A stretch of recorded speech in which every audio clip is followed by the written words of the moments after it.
Don't play with powers you don't understand. Lisa's grandmother scolds her for scratching a symbol into her textbook for good luck. Lisa apologizes for snooping through her things. She just wanted to know more about the old village town and the stories of witches and cannibals that were burned alive or chased out.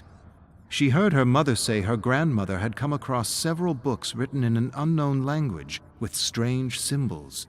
Her grandmother warns her to stay away from her books. You can attract great misfortune to yourself and others. Lisa wants to laugh but doesn't. She was just messing around and doesn't really believe in all this superstitious nonsense. No such thing as witches and cannibals, Gran. I was just hoping for a little luck on my algebra test. No harm, no foul. Her grandmother tells her the symbol she sketched was the very one she had used long ago to turn a cannibal into a gnarled, twisted swamp tree covered in putrid black ooze. It's so ridiculous Lisa wants to burst out laughing, but she contains herself as she listens to her tale of cannibals and missing children. When her grandmother finishes her story, Lisa hugs her and kisses her soft, wrinkled forehead. Don't worry, Gran. I'm not going to turn into a swamp tree or be kidnapped by a bunch of cannibals. Lisa doesn't know if it's the symbols on her book or some kind of placebo effect, but her math scores are improving. Not as much as they should be, but still. She's passing, and passing is an improvement. Her friend Pam says it's all malarkey. There's no such thing as lucky symbols that can raise your grade. It's all smoke and mirrors, unfounded ancient superstition. Jokingly, Pam says she wants better marks too. She grabs Lisa's textbook and copies the symbol in her school agenda several times. Lisa feels a tug in her gut, and she stares at the symbols with concern. You really shouldn't do that. She yanks her textbook back from Pam. You shouldn't mess with powers you don't understand.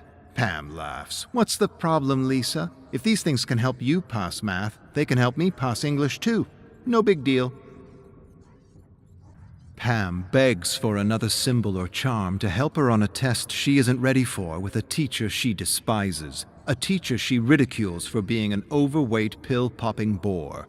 Lisa refuses to entertain the idea and tells her she's not allowed to look at her grandmother's secret book, let alone share its contents with strangers.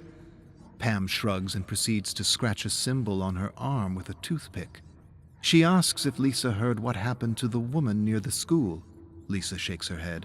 Pam laughs as she draws blood with a toothpick. Dumbass walked into the street while reading and splat.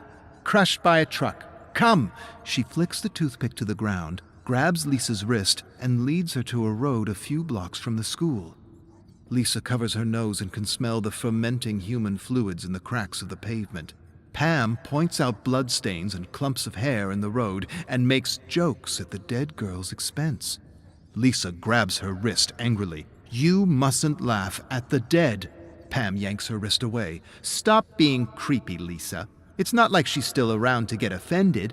Besides, your symbols got me covered with all kinds of luck. Lisa stares at Pam's arm with concern and hopes the dead girl's spirit didn't take offense. Her grandmother says sometimes spirits linger, especially when they don't want to be dead. Last thing she needs is some dark force following her for the rest of her life. Pam's English teacher died of unknown causes, and Pam's dancing with joy, relieved she doesn't have to do his stupid test on some irrelevant dead author. I don't care what English teachers say. James is unreadable and confusing, a pseudo-intellectual who kept everything vague because he didn't actually know what the hell he was talking about. Lisa shrugs, disagrees, but doesn't want to get into it with her friend, her annoying friend. She likes his books, the way his style allows her to live in his character's head for a little while. She finds his novel about an artist to be a fun, formless, dreamlike stew with plenty of style and substance. But what does she know? She's only 16, and her English marks are below average. Pam hoots and hollers, and with a mischievous smile, she reveals a hand covered with ink-smudged symbols. Best luck in the world. No test, no lard ass. No dead authors for the rest of the year. Thanks, Lisa. Lisa stares at the symbols on her hand and wants to yell at her for being so careless with things they both don't fully understand.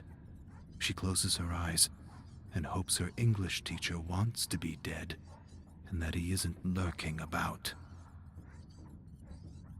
The class is at the funeral out of respect for their beloved English teacher.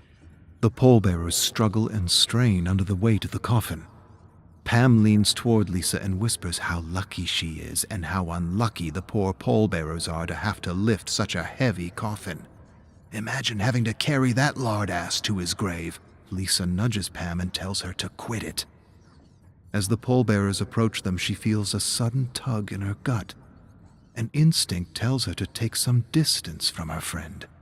An image of lightning striking Pam flashes through her mind. She wonders if an angry spirit could make that happen. Every muscle, organ, vessel, fried in an instant for her hubris. Pam snaps Lisa out of her thoughts with another tactless comment. Lisa hears her grandmother's voice in her head, telling her that her friend has tempted fate by laughing at someone else's misfortune, for having laughed at the dead. She doesn't really believe in all her grandmother's superstitions, and yet she inches away from her friend, staring at the darkening clouds, waiting for lightning to strike Pam down.